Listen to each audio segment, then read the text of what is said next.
Welcome back to the deep dive.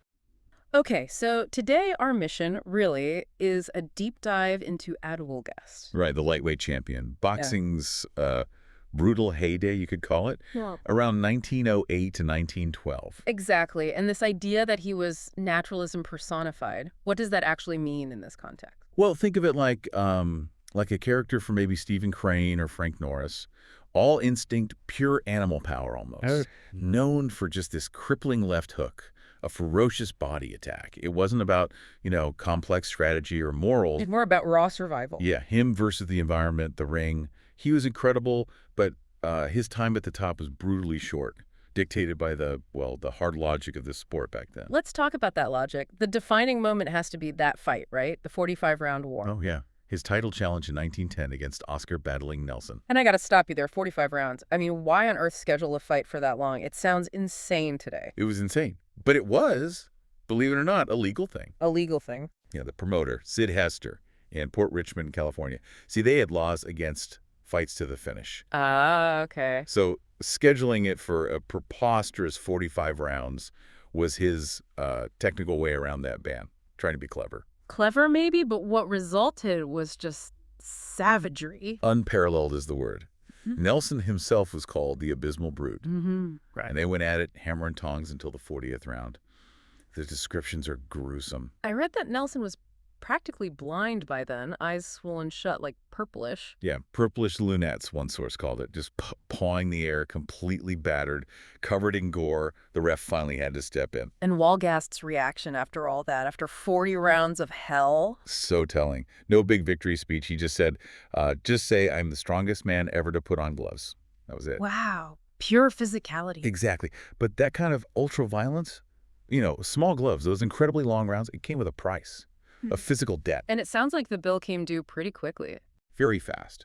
Despite that unbelievable will, the damage just piled up. Broken bones, appendicitis, pneumonia. This was soon after. Yeah, less than a year after another famous, controversial knockout against Joe Rivers in 1912, his body was just breaking down. The ring basically consumed him, leading him, as one source put it, down a shaky way to a bleak and black future. And if you think the ring was brutal, what came next was just desperate.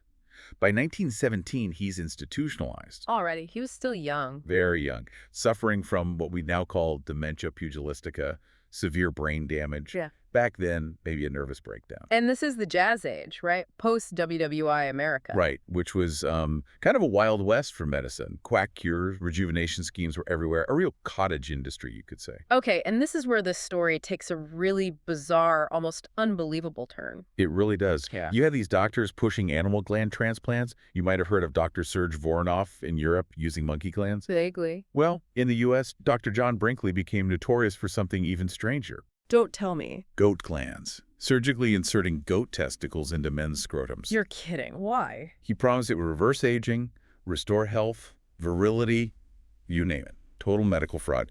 But people were desperate. And Wolgast. Wolgast, only 32 in 1920, a complete physical wreck by this point. He went for it. He actually had the goat gland surgery. He did?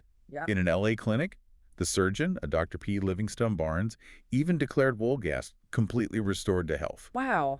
Did Wolgast believe it? It seems like he wanted to.